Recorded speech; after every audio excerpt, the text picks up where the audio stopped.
the first listing on this site is Mm. advanced full service business brokerage for sale.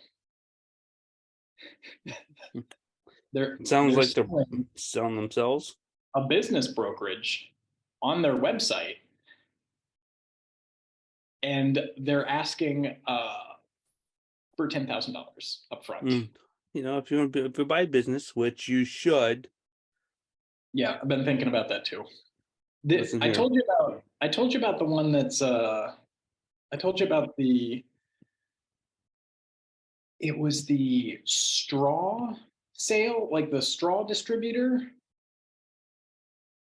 for the breathalyzer tests Oh in yeah, yeah, yeah, like yeah. that's still on there for $17,000. Yeah. Yeah. That's the least expensive business that you can buy in the Little Rock area uh from this particular business brokerage. Like that's still there. Mhm. I But again, like there are certain things that I would imagine you would put on these business brokerage websites, and one of them is the revenue and the cash flow, Mhm. and like the asking price is the only number that they communicate. They don't tell you how much you're supposed to be able to make with it. They don't tell you uh, what what the annual revenue of the business Mhm. is. They just sort of make the case that it's easy, doesn't take a lot of doesn't take a lot of your time, and it's inexpensive to buy, I guess. Right. Which Which makes are me all, think, which should all be red flags for a business owner. yeah. Right? But No, no. No, if no. If you're buying a business or you're getting into business, it's gonna consume 100% of your time and then some. Especially in the beginning. It's gonna consume everything you have for at least for a very short period of time. Everything you have. And then it will start if you're smart, right? You'll start not to.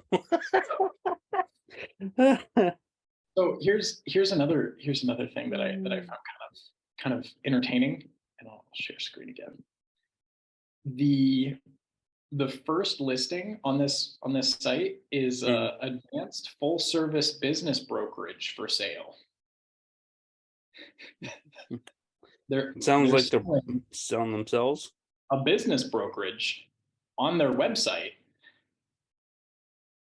and they're asking for $10,000 up front Mm.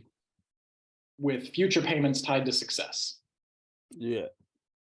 I mean, I see these as you don't know what you don't know Yep. about how if it's going to be profitable, if it's going to be worth your time. But uh, maybe I don't think this is. I imagine this is like the Zillow of property of business purchasing, right? Like you're getting what's left. You're getting people who couldn't actually sell their businesses or business opportunities Mhm. that aren't really going to work for you because like if this was a proven business, this person would already have the network necessary. This person would already know the people required to buy into it. Like if it just doesn't seem like it's like this is the way to do it. It's like the business itself is just to sell the business. Sort of, yes. That's the Like business. Yeah. and like the concrete plant with proprietary product sales, they disclose both the cash flow and the revenue.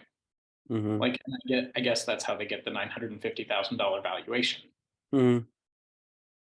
Why is this 90% of the listings on here? Yeah, yeah, yeah. Like why am I seeing one, two, three, four, five, six, seven? Like why are so many of the listings, maybe 50% of the listings on this page, that one business? It's And you know weird. what I don't see? Hmm. I don't see your mom and pop, right? Where's your mom and pop shop that they're baby boomers and they're looking to retire and they want to sell their stuff so they have some extra money. Where are they? Because Well, that's the biggest they're right here. population. They're in the Little Rock senior care Well, business, that's but what. No, well, I mean, the people taking care of them, yeah, sure, right? But yeah. all these here are like franchisee things, like repeatable. I can create this on my own, and then just try to sell it, type of thing, you know. And which I guess is a good thing too, right? You think Well, you're so building up something of value, and I was watching it was Chris Crohn's video, the one that introduced me to business brokerages in the first place. mhm, Like, because I had no idea. Um, one of the things that he said, and obviously he's selling you something by offering this information, right? right? So you have to take it, with that. He's saying that the majority of businesses are are not going to show up on the market. The majority of businesses for sale where people are getting out of Hmm. them are not going to be displayed on a business brokerage because these are, like, a lot of times, like you're saying, mom and pop elderly people who are either being squeezed out by larger companies, larger corporations that move in, that fill the niche that they were catering to, and that are able to meet the demands of more clientele at a lower price, and they just can't compete, and they end up just shuttering, or they die. Like, Right. whoever it was that started the business, like, has a thriving clientele, has a thriving um, client base, and Hmm. this is what they had, this is what they were doing with their lives, and they just pass away. And so there's not a system in place for them to sell it to somebody else, or to communicate it to somebody else. It goes to, like, the next of kin, whoever that ends up being, Hmm. and usually the next of kin has their own life, and they're just trying to offload it. Hmm. You know.